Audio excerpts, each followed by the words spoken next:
एक बार की बात है, सोनपुर गांव में हर कोई जानता था कि रात होते ही एक पुरानी हवेली से अजीब अजीब आवाजें आती हैं।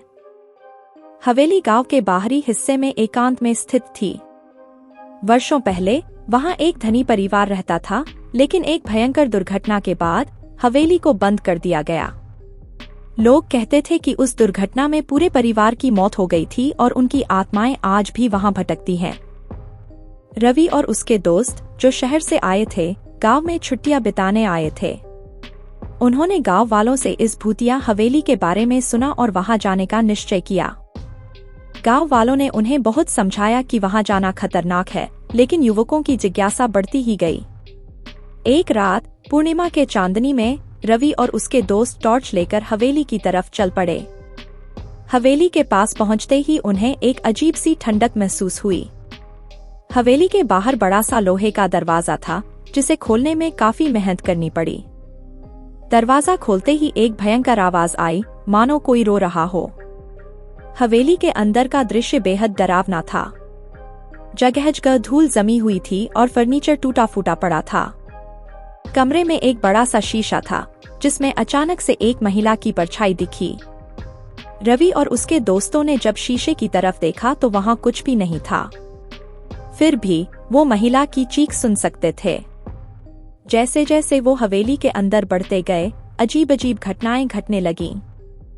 दरवाजे अपने आप बंद हो रहे थे, खिड़कियां जोर जोर से बज रही थी और फर्श पर चलने की आवाजें सुनाई दे रही थीं। एक कमरे में उन्हें एक पुरानी डायरी मिली, जिसमें उस परिवार की कहानी लिखी थी। डायरी पढ़ने से पता चला कि उस परिवार के मुखिया ने अपने निजी लाभ के लिए काले जादू का सहारा लिया था।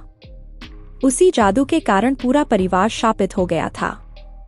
उनकी आत्माएं उस हवेली में फंसी हुई थीं और उन्हें मुक्ति नहीं मिल रही थी। तभी एक भयंकर तूफान आया और हवेली के दरवाजे खिड़कियां जोर जोर से बजने लगे। एक अजीब सी शक्ति ने रवि और उसके दोस्तों को घेर लिया।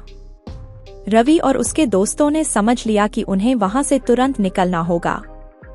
किसी तरह उन्होंने अपने डर को काबू में करते हुए बाहर की ओर दौड़ लगाई। दरवाजा खुलते ही उन्होंने देखा कि एक सफेद परछाई उनका पीछा कर रही है। किसी तरह वह बाहर निकले और दौड़ते हुए गांव की ओर भागे। गांव के बड़े बुजुर्गों ने उनके अनुभव को सुना और उन्हें सलाह दी कि वे अब उस हवेली की तरफ कभी ना जाएं। हवेली के रहस्य और उसकी भयानक घटनाओं ने रवि और उसके दोस्तों को जिंदगी भर के लिए एक सबक दे दिया। वे अब समझ चुके थे कि कुछ रहस्य ऐसे होते हैं जिन्हें छेड़ना नहीं चाहिए। इस घटना के बाद रवि और उसके दोस्तों ने गांव वालों की बात मानकर कभी उस हवेली की तरफ रुख नहीं किया। हवेली आज भी वहां खड़ी है, पर कोई भी उसके पास जाने की हिम्मत नहीं करता। गांव के लोग कहते हैं कि जो भी हवेली के पास जाता है, वो कभी वापस नहीं आता।